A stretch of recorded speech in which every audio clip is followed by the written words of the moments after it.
I must say that the Season 2A finale of The Owl House, Yesterday's Lie, was quite different than what I had expected, though mostly in a good way. It was a haunting, spectral episode. It had a very sweet and sincere heart, but it also raised a lot of difficult questions that I don't think it will be easy for Luce or the show as a whole to answer. And maybe that's a good thing.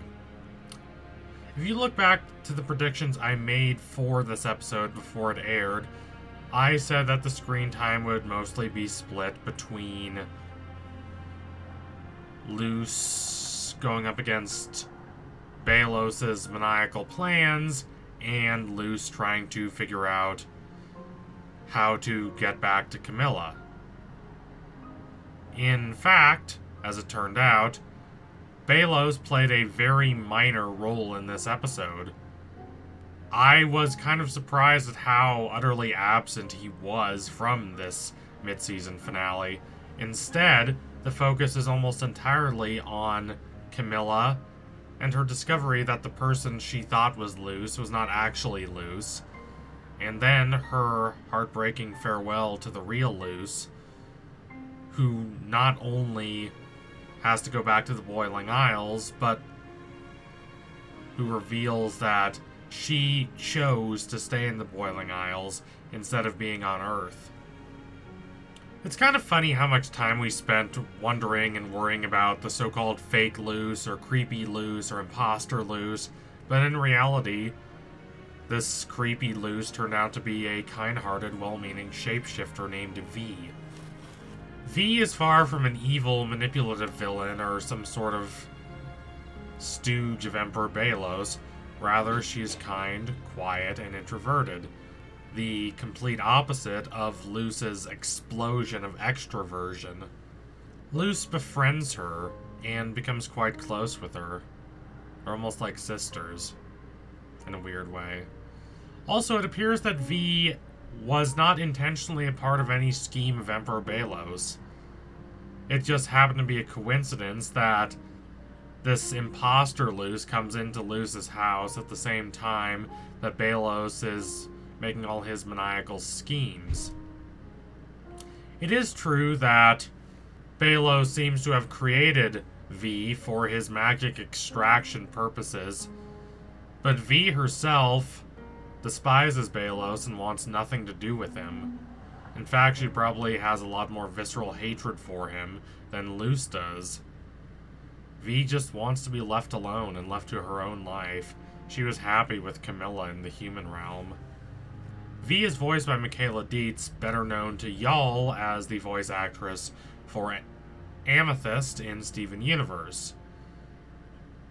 Admittedly, it is not the most radical casting choice in the world. V and Amethyst are quite similar.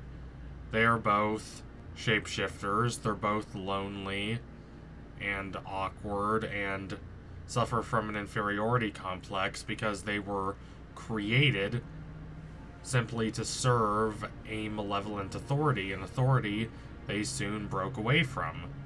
So they're feeling lost and listless and like they don't really have a clear sense of purpose, a clear sense of who they are.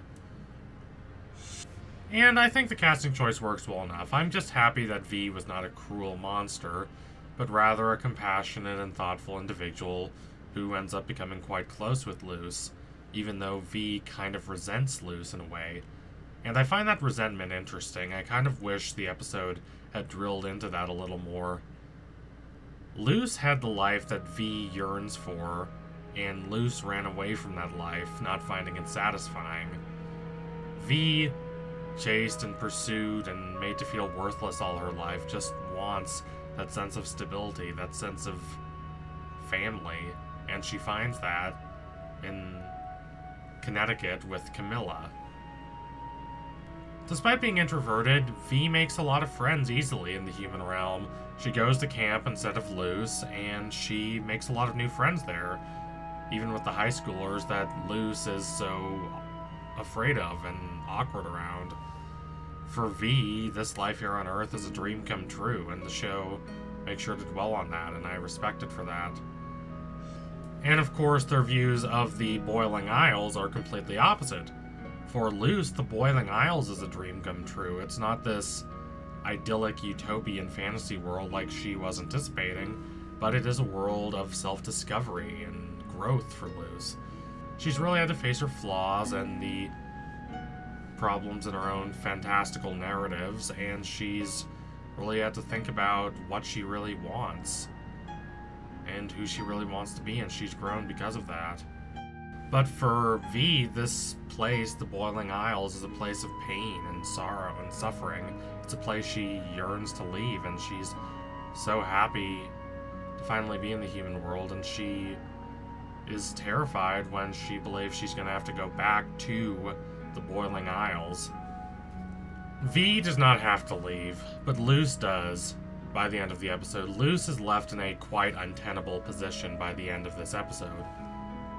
Though she is very excited to see her mother, she is disdainful of the prospect of having to return home forever, though she doesn't say this to Camilla. She outright implies that her life is much better in the Boiling Isles than it is in the human realm, and Camilla is heartbroken by this. Camilla believes that she's failed as a mother if Luce, her only daughter, would rather be in this scary, dangerous fantasy world full of dark magic than be back on Earth in her tranquil Connecticut home. Luce tries desperately to clarify her remarks and say that none of this is her mother's fault and that she deeply loves her mother, but her mother still really wants her to promise that after Luce's adventures are over, that she's going to come back and stay with Camilla in the human realm for the foreseeable future, and Luce doesn't want to make that promise. She eventually does, because she doesn't know how long it'll be until she sees Camilla again, and she doesn't want her mother to be heartbroken even more than she already is, but she also really just doesn't want to go back to the life she had, the life she is happy to have left behind. And Luce is right to feel like this, I believe. The Boiling Isles have been better for Luce than the human realm was. She's matured there, as even Camilla admits. Maybe the best scenario going forward would be for Luce to stay there in the Boiling Isles and only make periodic visits to the human realm, while V can stay with Camilla in the human realm, because that's where V feels most comfortable. I don't quite know if this is going to happen, and as for a lot of Portal Fantasy series, I am really interested to see where they stick the landing in regards to the relationship between the fantastical world and the mundane world, but after seeing the juxtaposition the show calls a lot of attention to regarding how V reacts to the human world compared to how Luce reacts to it, I am more confident than ever that Luce is not going to end up returning. Not permanently. She's just not as happy there. Nonetheless, such a choice made by Luce would be devastating to Camilla. Camilla admits by the end of the episode that she is just trying to hold herself together. She acts strong, and she takes decisive action against that crazy flat earther guy trying to keep V captive. But Camilla's faith in her reality has been shaken. She's learned that magic is real, demons are real, and her daughter, whom she believed to have just gone to summer camp, has really been wandering around a magical world for the last 3 months or so. But what breaks Camilla even worse than this is the idea that Luce chose to stay in the Boiling Isles, that she could have come home, but she didn't want to. As long as Camilla knows Luce is safe and has Luce with her, there's little Camilla can't endure. She manages the complete unraveling of her reality as well as any person could be expected to. But the idea of Luce not being with her just is something that she cannot accept. It makes her feel like she's failed Luz. If her daughter just wants to run away at 14 years old to this enchanted, haunting world. Camilla wants Luz to be happy, but she also wants Luz to be with her there on Earth. And she's willing to make compromises. She's willing to try and make Luz's life on Earth better, but Luz doesn't really want a life on Earth. That is a difficult conundrum, much more difficult than the more obvious Manichaean debate about whether our heroes can defeat Belos and stop whatever nefarious plans he has in mind. I think we all know that Belos is probably going to lose. But what choices Luz is going to make, that's a lot less clear.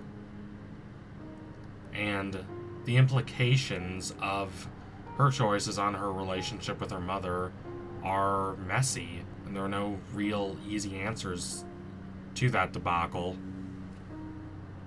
The series has only 11 more regular length episodes than 3 double length episodes to resolve all this. We're significantly over halfway through the show. And the show has already changed so much. It's moved significantly away from the school setting it started with, and into this more dark, more philosophical, yet still exciting adventure, thriller, journey mode. I'm not sure what the show can resolve, or even if it is going to resolve anything, but I'm interested to see what it has in mind. Though this episode consistently challenged my expectations, it was great to see V emerge from the shadows. I love how disheartened she is when she has to call Camilla Camilla when she's talking to Luz instead of Mom. She enjoyed being Camilla's daughter. She enjoyed playing the role of Luz, this loved for and cared for daughter. Camilla, meanwhile, would love to have a daughter who doesn't rush off to other worlds as much as she deeply loves Luz. Perhaps those two can be there for each other. I'm not saying V is going to replace Luz in any means, but I wouldn't be surprised if V keeps on living with Camilla even after the ending of the show. I think amidst all the chaos and trauma they've suffered, this would be good for both of them. They'd both benefit. So thank you all for watching. If you liked what you saw today, don't forget to like, comment, and subscribe. Donate to my Patreon if you can and you want to see more videos like this. Keep watching The Owl House. It's a great show. Can't wait for it to come back from hiatus, whenever that happens. And if you want something to watch during the hiatus, go watch Amphibia. It's coming back in early October, and I will be covering it, just like I covered The Owl House. So stick around for that. Also, what do you think is going to happen next in The Owl House? Were you surprised by what they did with the so-called creepy Luz? Do you think Luz is going to end up staying in the human realm, or if she's going to spend more time in the Boiling Isles? What will happen to the relationship between Luz and her mother? Sound off in the comments below. I'm interested to see what you have to say. Anyway, tune in soon for my next analysis. It will be coming soon. Promise you that. Thank you all again. Adios, comrades.